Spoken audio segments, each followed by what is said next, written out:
Hello बच्चों, केम छो? जय स्वामीनारायण। एमाइन संयोजन आज आ छठू लेक्चर फिनिश।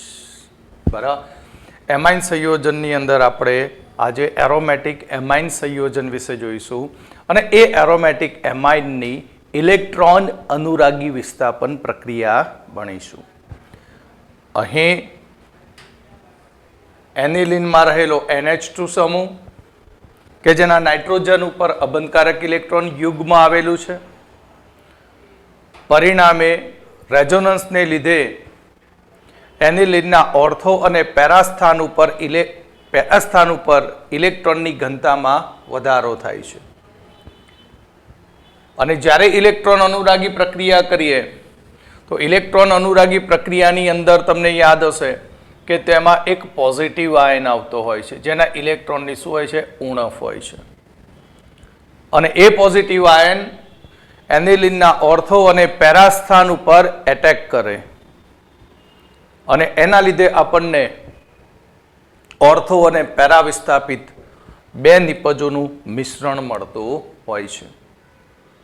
तो तेनी अंदर आपणे फर्स्ट जोईशुं एनिलीन नुं ब्रोमिनेशन। तो एनिलीन ब्रोमिनेशन अंदर जो आपणे एनिलीन बेंजीन पर NH2 અને NH2 ग्रुप ए OP निर्देशक छे।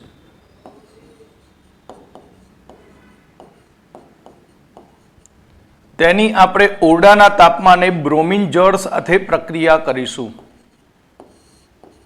ब्रोमीन जળ એટલે એની સાથે પાણી હોય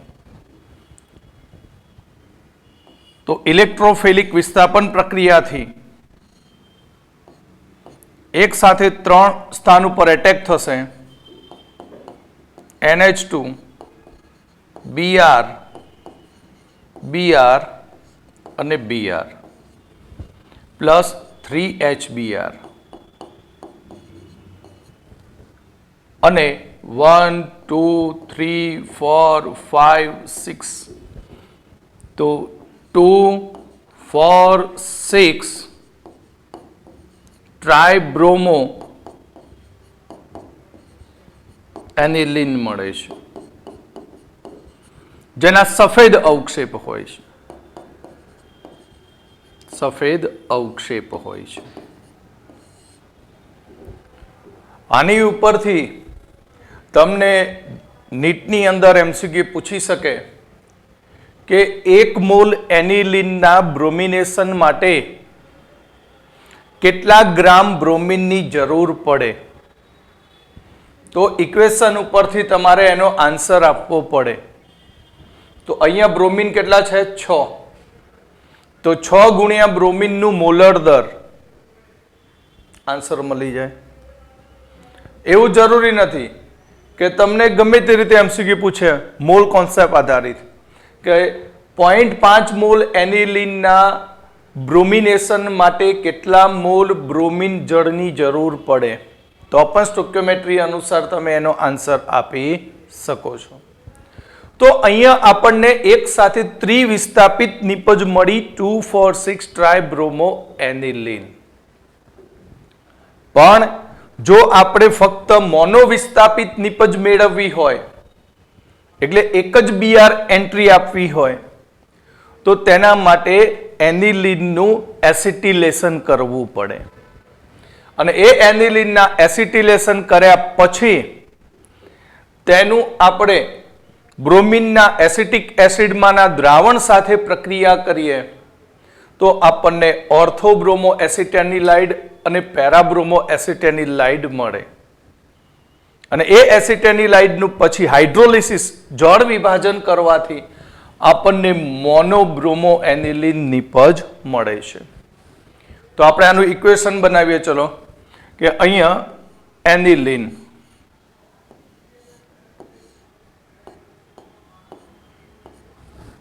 एनिलीन एनिलीन एनिलीन NH2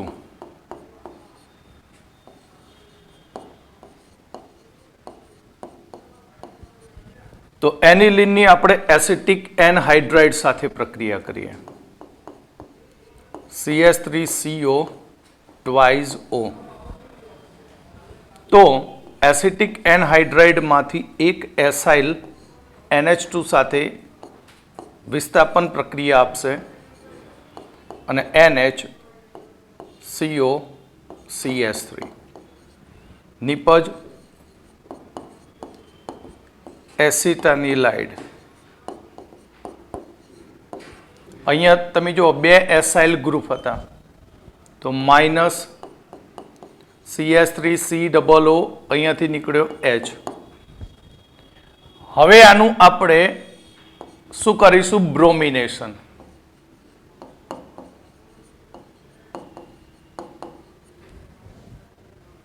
તો બ્રોમિનેશનની અંદર Br2 એસિટિક એસિડ, તો આપણને બે સમઘટકોનું મિશ્રણ મળશે. બુક્સની અંદર એક જ આપ્યો છે. કેમ? કારણ કે પેરાબ્રોમો એસિટાનિલાઇડ ખૂબ જ વધુ માત્રામાં મળે છે. એટલે માઇનોર નિપજને આપણે એનસીઈઆરટીની અંદર કન્સિડર કરી નથી, COCH3Br. પણ મેં અહીંયા જોડે સમજવા માટે લખી દીધી કે પેરાબ્રોમો એનિલિન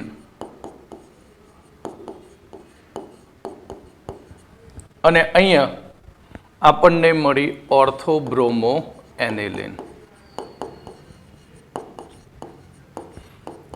એટલે અહીંયા હું બ્રેકેટ કરીને રાખું છું કે આ એટલી આપણા માટે અગત્યની નથી. તો હવે આનું હાઇડ્રોલિસિસ કરી દઉં, જળ વિભાજન એસિડિક માધ્યમમાં H+H2O. તો હાઇડ્રોલિસિસ કરવાથી અહીંયાથી આ ભાગ છૂટો પડી જશે અને ત્યાં નીકળી જશે. પાણીમાંથી આપણને મળશે શું? H+ અને OH-. OH- આની સાથે જશે, H+ આની સાથે, અને આપણને નિપજ NH2Br પેરાબ્રોમો એનિલિન મળશે. કઈ નિપજ મળશે? પેરાબ્રોમો એનિલિન અને માઇનસ CH3COOH. અને આ નિપજ આપણને ખૂબ જ માઇનોર મળતી હોય, ખૂબ જ ઓછા પ્રમાણમાં.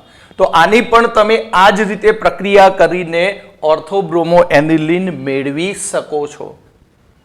ઓકે, તો અહીં કેમ આપણને પેરાબ્રોમો એટલે કે પેરા નિપજ જ વધુ પ્રમાણમાં મળે? એનું કારણ છે.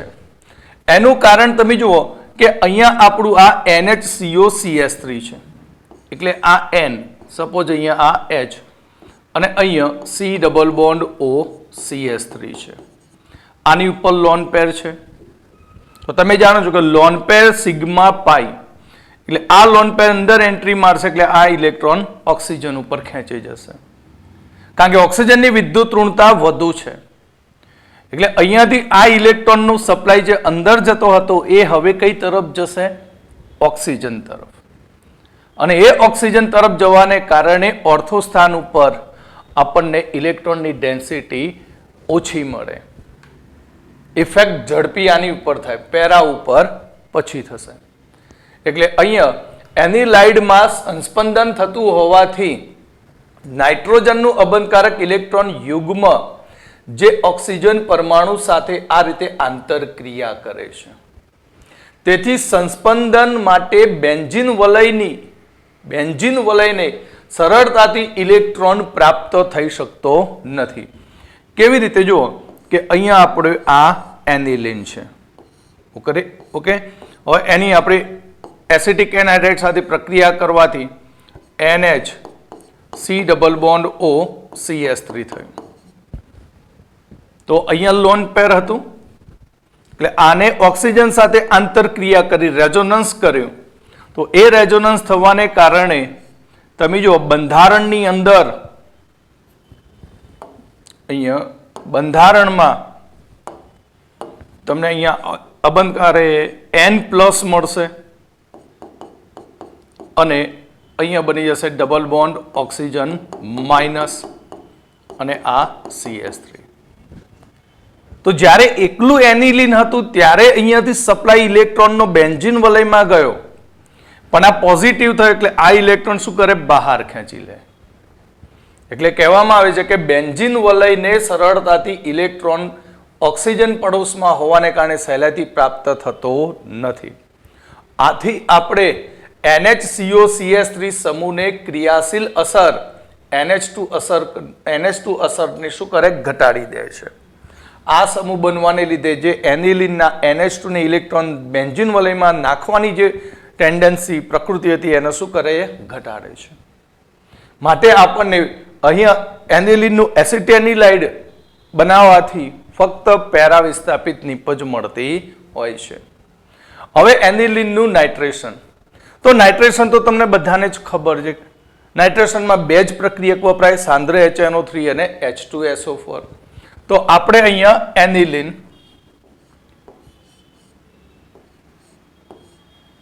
તો બેન્ઝીન ઉપર NH2 એનિલિન, એનિલિનનું આપણે નાઇટ્રેશન કરીશું. નાઇટ્રેશન સાંદ્ર HNO3 પ્લસ સાંદ્ર H2SO4 298 kelvin ટેમ્પરેચરે.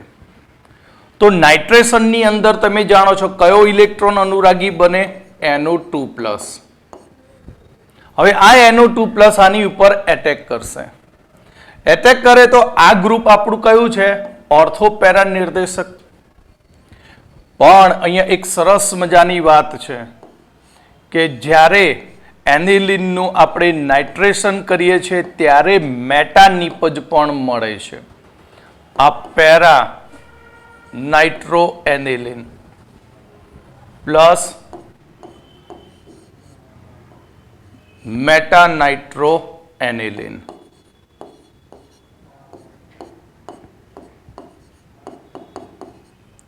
Plus ortho nitro aniline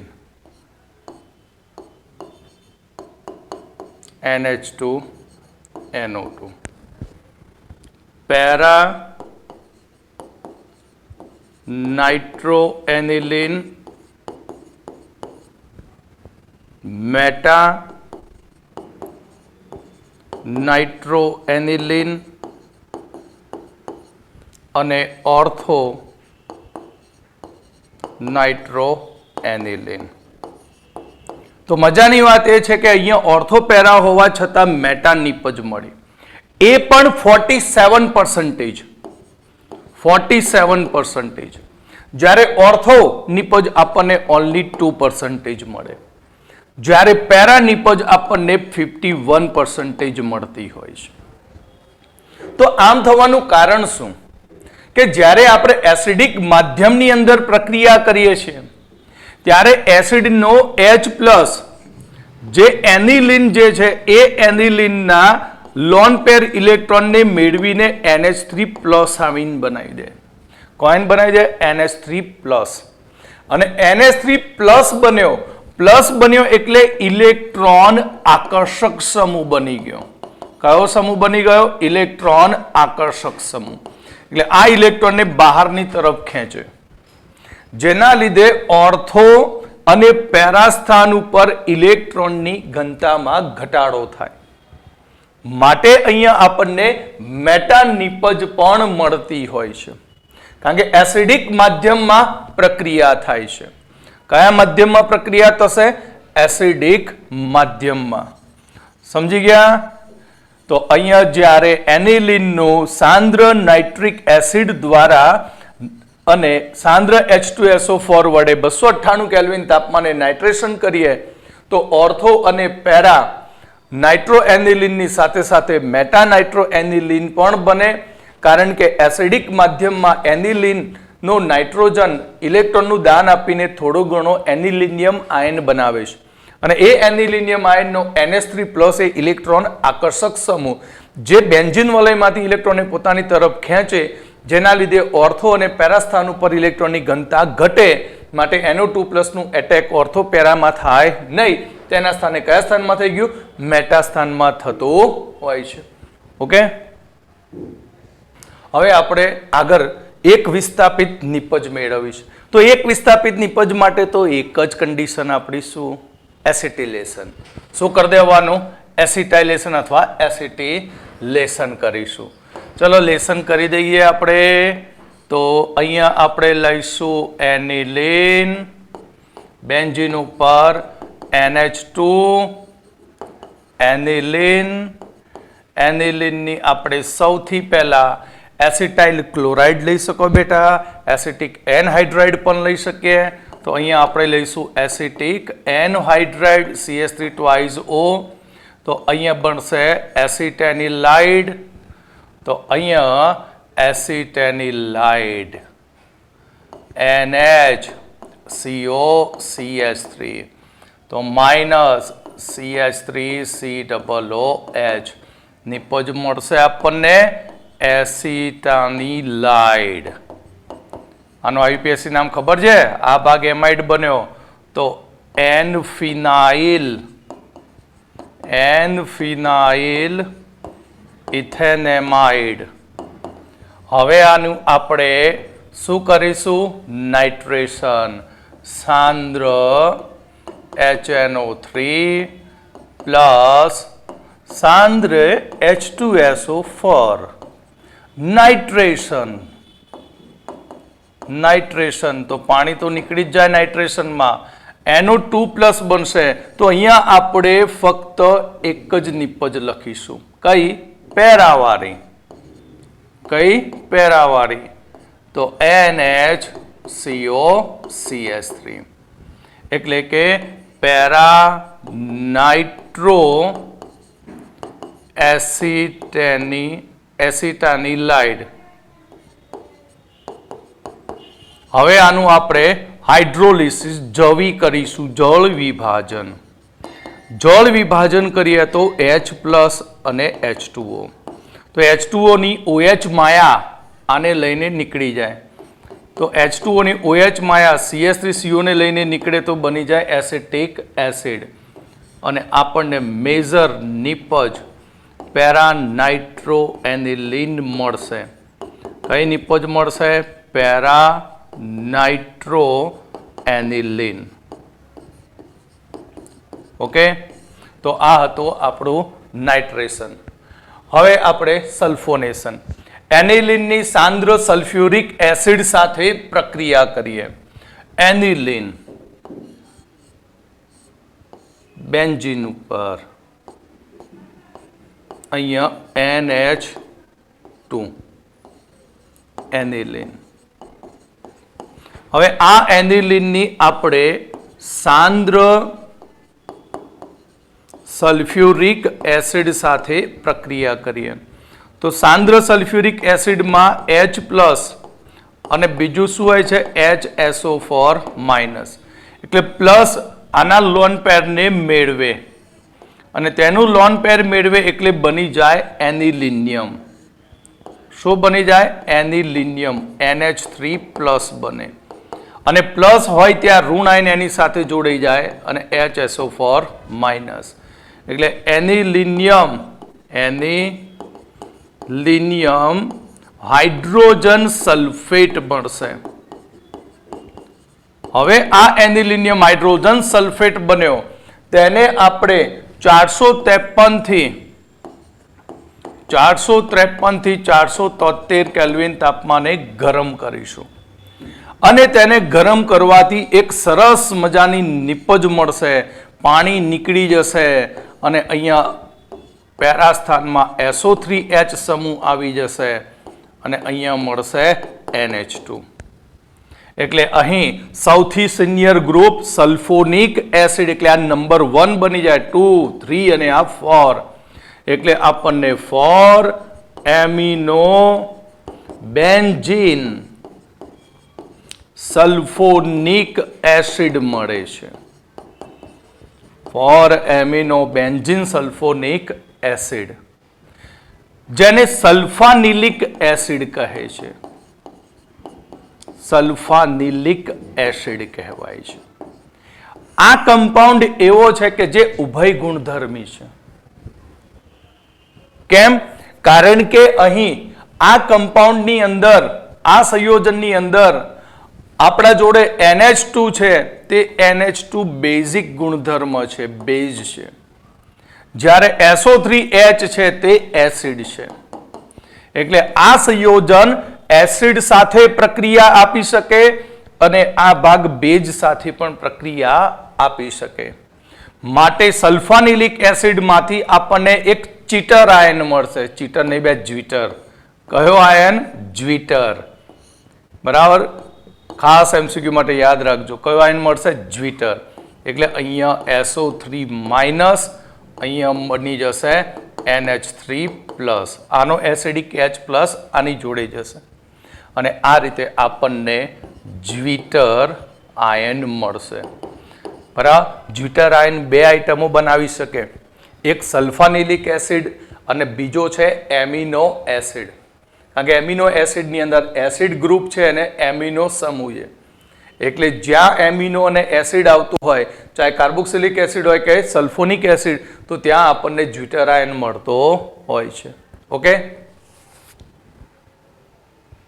તો આપણે અહીંયા એનિલિનનું બ્રોમિનેશન જોયું, નાઇટ્રેશન જોયું, સલ્ફોનેશન. તમે જાણો છો કે ઇલેક્ટ્રોન અનુરાગી વિસ્થાપન પ્રક્રિયાઓ કેટલી છે? તો 5. એક છે હેલોજિનેશન, નાઇટ્રેશન, સલ્ફોનેશન, આલ્કાઇલેશન અને acylation. Aniline feeder crafts alkylation અને એસાઇલેશન પ્રક્રિયા આપતા નથી.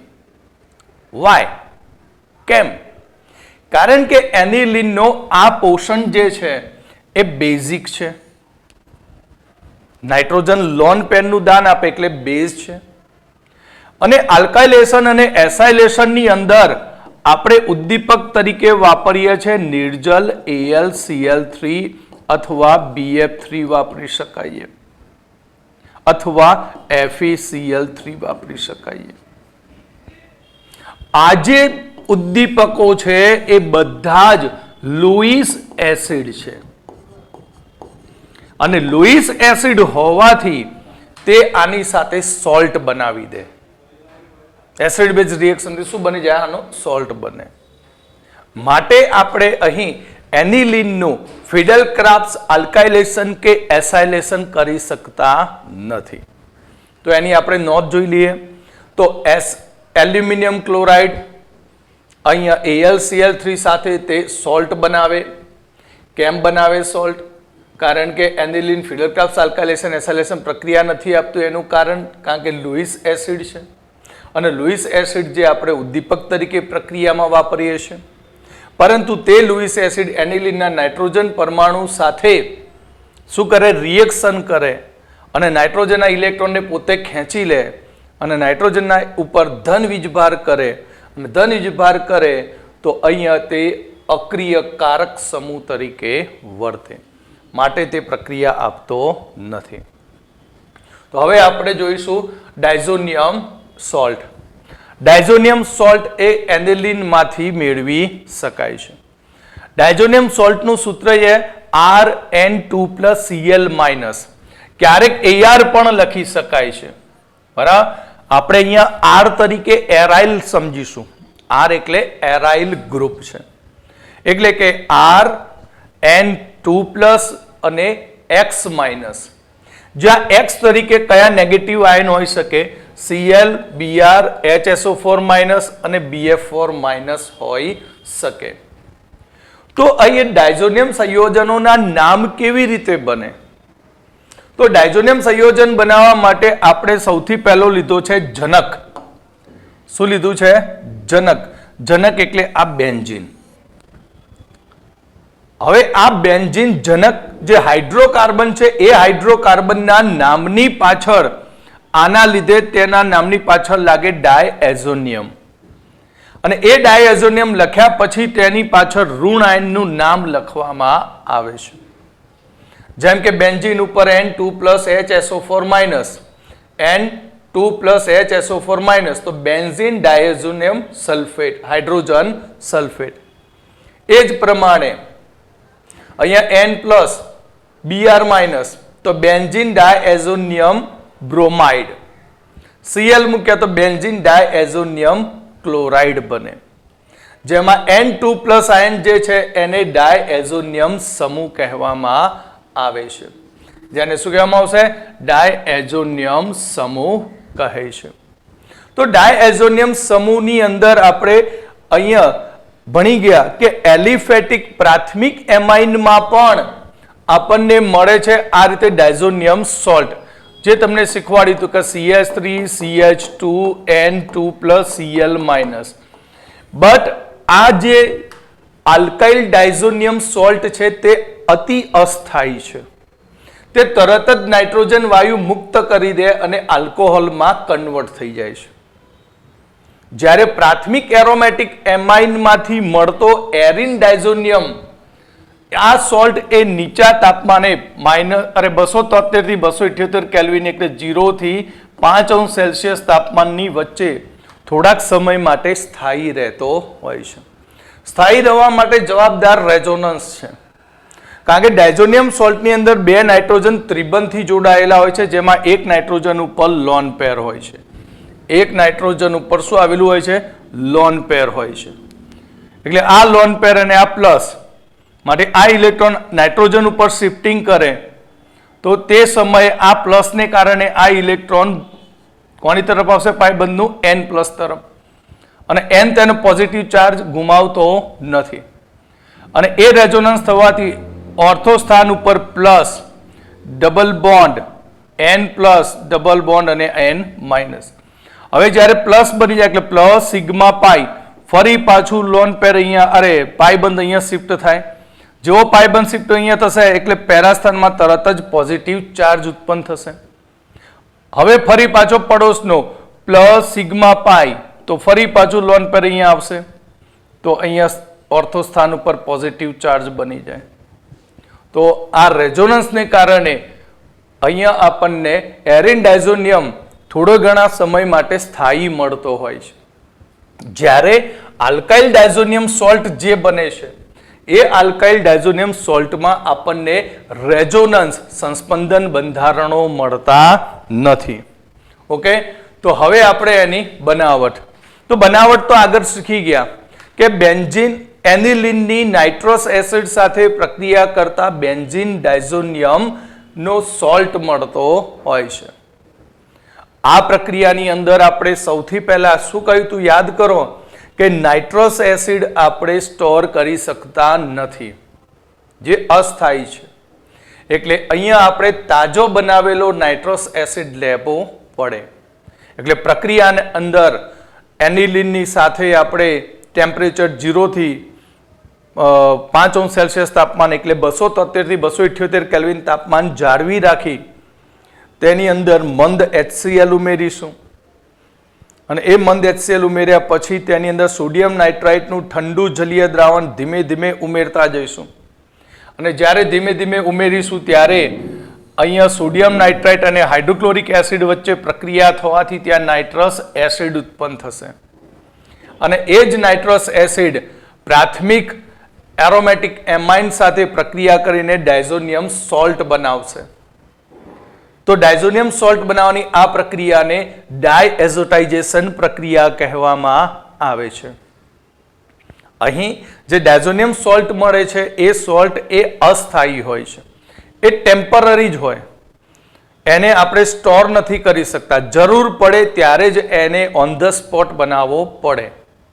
તે જ સમય બનાવીને તેનો તરત જ યુઝ કરવો પડે. તો હવે એની આપણે બનાવટ જોઈએ તો એનિલિન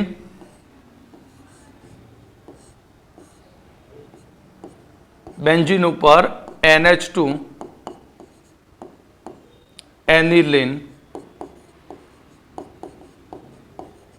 પ્લસ 2HCl પ્લસ તેની સાથે ઉમેર્યો NaNO2 એટલે અહીંયા બની ગયો HNO2 273 થી 278 કેલ્વિન તાપમાન. તો પ્રક્રિયાની અંદર અહીંયાથી 2 Cl અરે 1 Cl સોરી NaCl વ્યવહાર ચાલુ કર્યો આપણે. તો વહેવટ શરૂ કરીએ તો અહીંયાથી નીકળશે NaCl પ્લસ 2H 2H અને 2 O2 એટલે 2H2O. બાકી વધ્યો શું? બાકી વધ્યું N, 1 Cl અને આ N. તો હવે આપણે બનાવી દઈએ સંયોજનનું સૂત્ર. તો N2 પ્લસ Cl માઇનસ, જેને કહીશું બેન્ઝીન ડાયએઝોનિયમ ક્લોરાઇડ, જેને શોર્ટમાં BDC કહેવામાં આવે છે. તો આ બેન્ઝીન ડાયઝોનિયમ ક્લોરાઇડ સંયોજન એવું છે કે જેની અંદરથી આપણે ઘણા બધા બીજા એરોમેટિક સંયોજનો બનાવી શકીએ છીએ. તો આ બેન્ઝીન ડાયઝોનિયમ ક્લોરાઇડના આપણે ભૌતિક ગુણધર્મની વાત કરીએ તો તે રંગવિહીન સ્ફટિકમય, પાણીમાં દ્રાવ્ય, ઠંડા પાણીમાં સ્થાયી છે. પરંતુ જ્યારે ગરમ કરવામાં આવે ત્યારે તે પાણી સાથે પ્રક્રિયા કરીને ફિનોલ બનાવી દે. શું બનાવી દે? ફિનોલ. શુષ્ક ઘન અવસ્થામાં હોય તો તે સરળતાથી વિસ્ફોટ પામી શકે છે. વિસ્ફોટ એટલે ભડાકો પણ કરી શકે, એટલે વિઘટન પણ પામી શકે છે. અહીંયા બેન્ઝીન ડાયઝોનિયમ ફ્લોરોબોરેટ જે પાણીમાં અદ્રાવ્ય છે અને ઓરડાના તાપમાને સ્થાયી છે. તો બેન્ઝીન ડાયઝોનિયમ ક્લોરાઇડની આપણે પ્રક્રિયાઓ જોઈશું. તો બેન્ઝીન ડાયઝોનિયમ ક્લોરાઇડની પ્રક્રિયા બે રીતે થાય. એક N2 નું વિસ્થાપન થવાથી અને બીજું સંયુગ્મન થવાથી. તો આપણે સૌથી પહેલી વિસ્થાપન થવાથી પ્રક્રિયાઓ જોઈશું, જેમાં હેલાઇડ અથવા સાયનાઇડ દ્વારા વિસ્થાપન પ્રક્રિયા, વેરી મોસ્ટ IMP એક્ઝામ્પલની અંદર નીટમાં પણ પૂછાઈ ગયું છે, સેન્ડ મેયર પ્રક્રિયા. તો આપણે એક ડાયઝોનિયમ સોલ્ટ લઈશું, ArN2 Cl માઇનસ. બરાબર, એક સાથે ભેગી કમ્બાઇન્ડ રિએક્શન લખીશ. બરાબર, તો અહીંયા આપણે લીધો ડાયએઝોનિયમ સોલ્ટ, ડાયએઝોનિયમ ક્ષાર.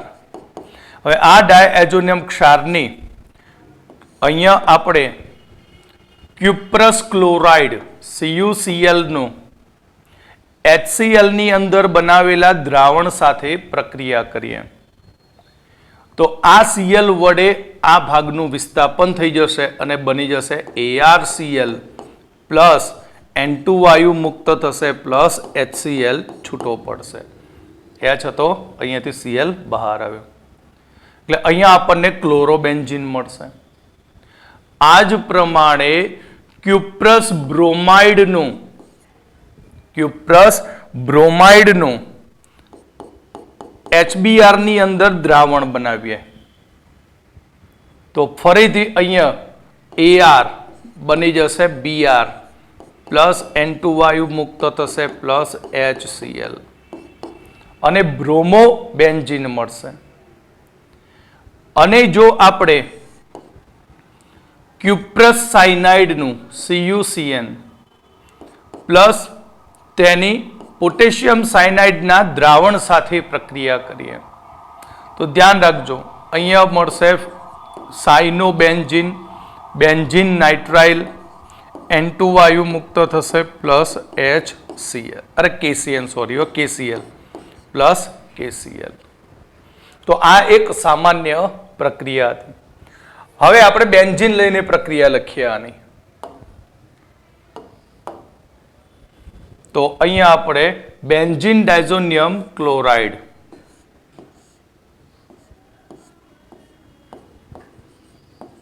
N2 Cl માઇનસ, શોર્ટમાં નામ લખીશ BDC.